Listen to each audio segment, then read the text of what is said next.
With so much bad information and advice out there in the world about money and investing, I wanted to make a video that highlighted a bunch of good advice. So a week or two ago, I asked my community, I asked you guys, what's some of the best advice that you've received in investing or just in money in general? And you guys delivered. I got so many comments, so many great pieces of advice, but I could only pick a couple for today's video. I'm gonna go over a bunch of really good pieces of advice, and I hope that you're listening to this because this is definitely gonna change your life. And at the end, I'll give you my favorite piece of advice that I've ever received. So for you watching right now, what's the best piece of advice that you've ever received as far as money or investing? Go ahead and comment that down below, and we'll have a whole library for people to not only hear and see what I put together for this video, but also from you guys so that they can read the comments. My name is Nolan Govea. The students call me Professor G, and I made this channel to make investing simplified. So the first piece of advice actually comes from my beautiful fiance because I was just really interested and I wanted to hear what she had to say.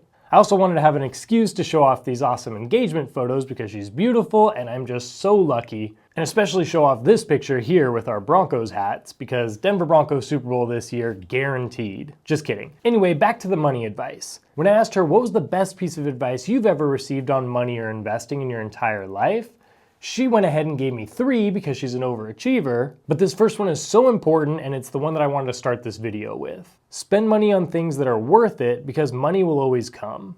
I think that's great to frame this first part of this video because we're gonna be talking about money, we're gonna be talking about investing, and inevitably we're talking about growing that or what's the best way to have more of it. But at the end of the day, money comes and money goes, and it's more important to focus on the things that matter in life. Her second one was instead of thinking that it's too expensive or I can't afford this, switching the mindset to be how can I afford this? My fiance is awesome, but she just doesn't really care about finance that much. She just knows that I care about finance a lot. And so one day she asked me what was one of my favorite books. And one of my favorite books is Rich Dad, Poor Dad. And so she had been reading this and this quote actually comes from that. And so her and I had a great discussion on this because it's such a good way to be able to shift your mindset.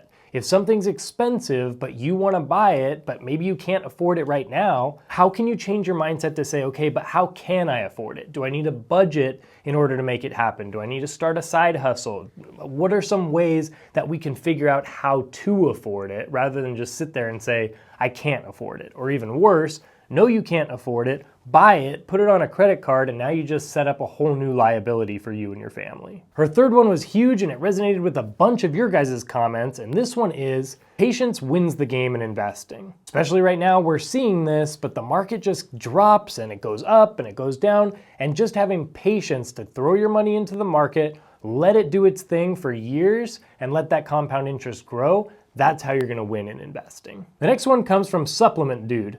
Open a Roth IRA as young as possible. He was 23. Every time you get a raise or a cost of living advance, put half of it straight into your investments. You won't miss what you never had. Keep investing more as you make more money. Don't let lifestyle creep get you. By doing this, his net worth reached $1 million by age 40. And I really think that that is one of the secrets.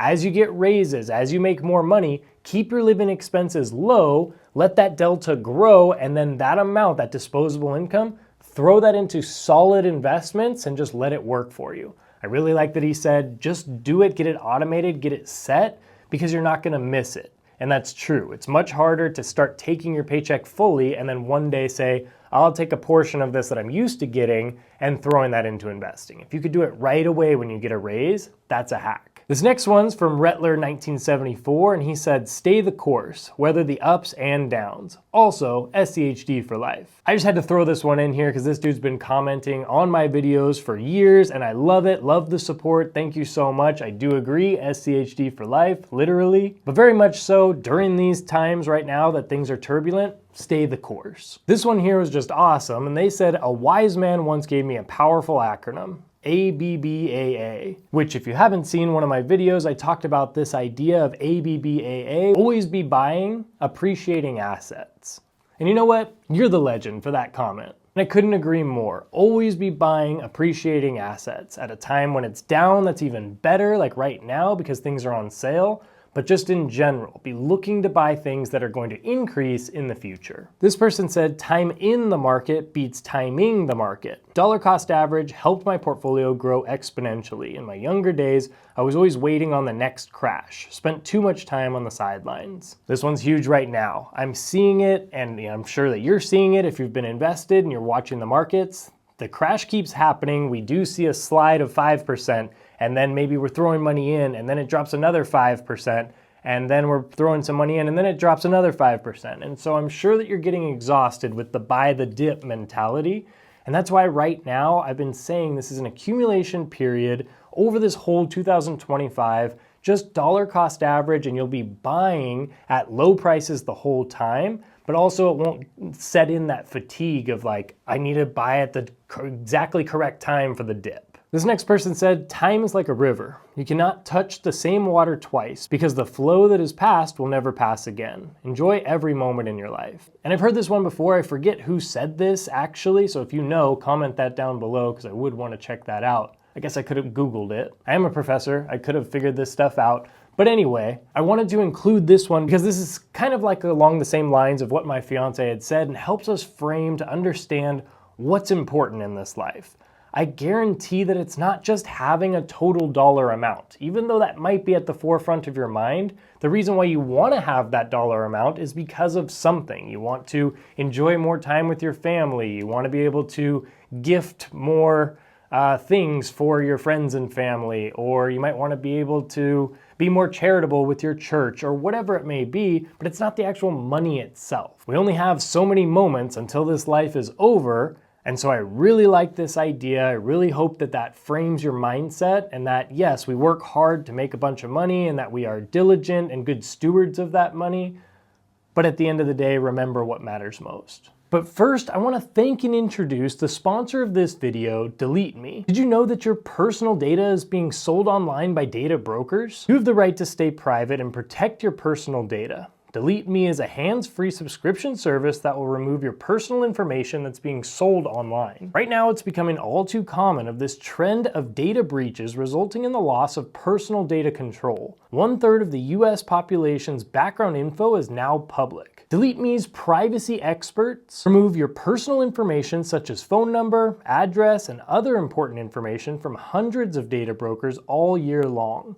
I really enjoy that the customers can make custom removal requests. They all do a lot online, especially in banking or finance and investing. So it's just a smart move to have an extra layer of protection. Get 20% off Delete Me US consumer plans when you go down to the link in my description, which is joindeleteme.com/professor, and use code PROFESSOR at checkout. This next one from Napoleon Smith, 7347 said, pay myself first by saving, investing, and becoming totally debt-free. It's changed my life for the better. Your 3-fund portfolio has been awesome for me in my retirement journey.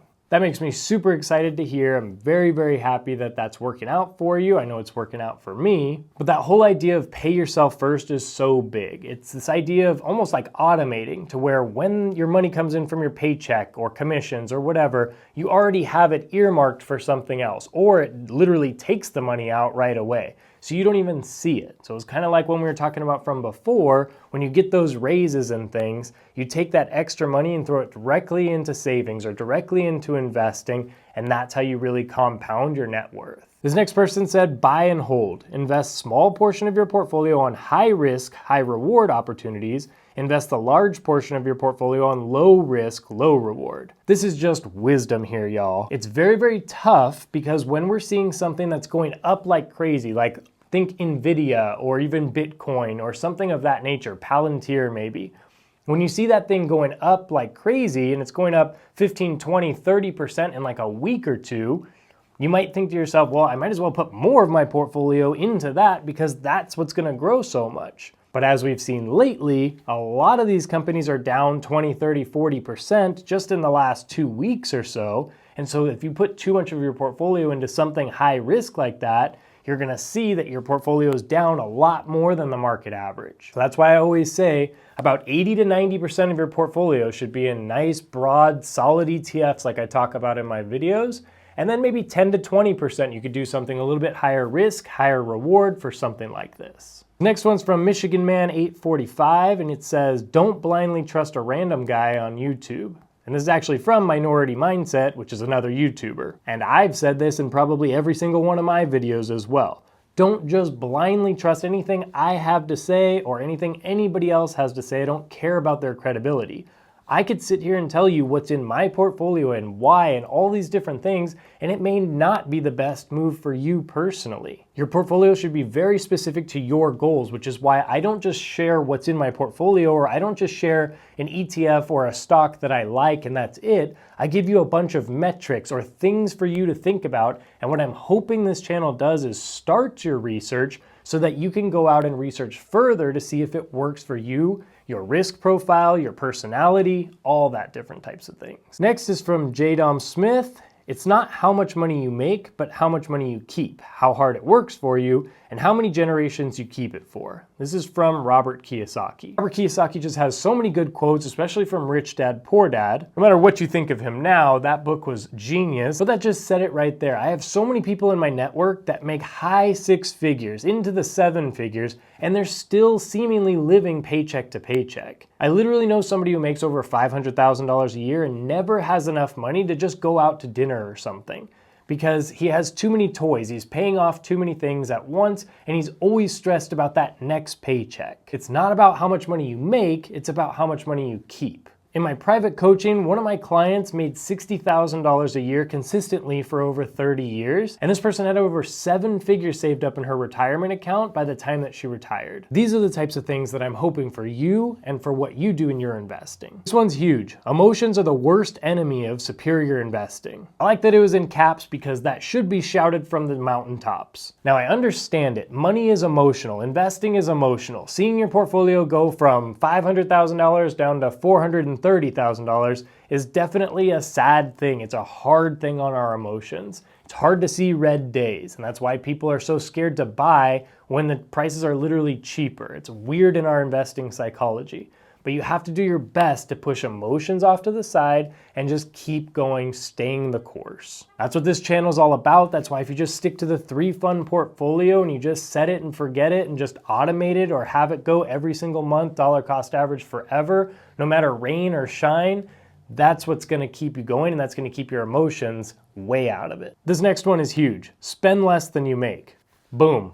I don't have to say too much more than that. Daniel Putman 6576 says, really, it's just a consistent dollar cost average into an ETF and ignore the news. This sounds so simple to do, but when you've never made any money nor know about this kind of stuff, it's everything. It's life-changing. And that's the truth. Try your best right now to keep the news off to the side. Find 1 or 2 people like myself or other types of like bloggers, YouTubers, analysts, whatever, people that have shown that they can be trustworthy and have some credibility, and listen to what they have to say, but then do your own research, but try to ignore all the crazy news and crazy headlines and things that are just trying to get you riled up. So my favorite 2 pieces of advice that I've ever gotten, or just things that I learned about money and investing that changed my entire life, was number 1 from Robert Kiyosaki. And I think that's the 3rd thing from Robert Kiyosaki on this. So if you haven't read Rich Dad, Poor Dad, it really is a book that changed my entire life. But in that, the whole premise is, buy assets, not liabilities. Buy things that are gonna make you more money, not that are gonna take money from you. And by doing that, you can start to do a lot of the things that other people talked about. If you buy things that make you more money down the road, that money that it's making you can then take it and buy things that maybe are too expensive right now. And so now you can afford whatever the thing is by having bought that asset in the first place. Like if you buy a house and it gives you some rental income and you make $500 rental income per month, now you can take that $500 and buy another thing. And that's actually buying it almost for free for you because you're not spending your own money. You're spending the money that's coming from an asset that you bought earlier. And my last one is one that somebody else said as well, and a lot of you actually said in there, and that's just time in the market beats timing the market. And that's why sometimes I feel like I'm a broken record. I say a lot of the same stuff on this channel, but that's because I need you guys to actually listen. It's not rocket science. There's no magic pill to getting rich. It's all about just staying consistent, dollar cost averaging, buying at least once a month into a broad market index, or 3 that work really well for you. Watch either of these videos to keep you going strong and figure out what I'm investing in and then what you can research so that you can invest well for yourself. Keep up the good work, and I'll see you on the next one.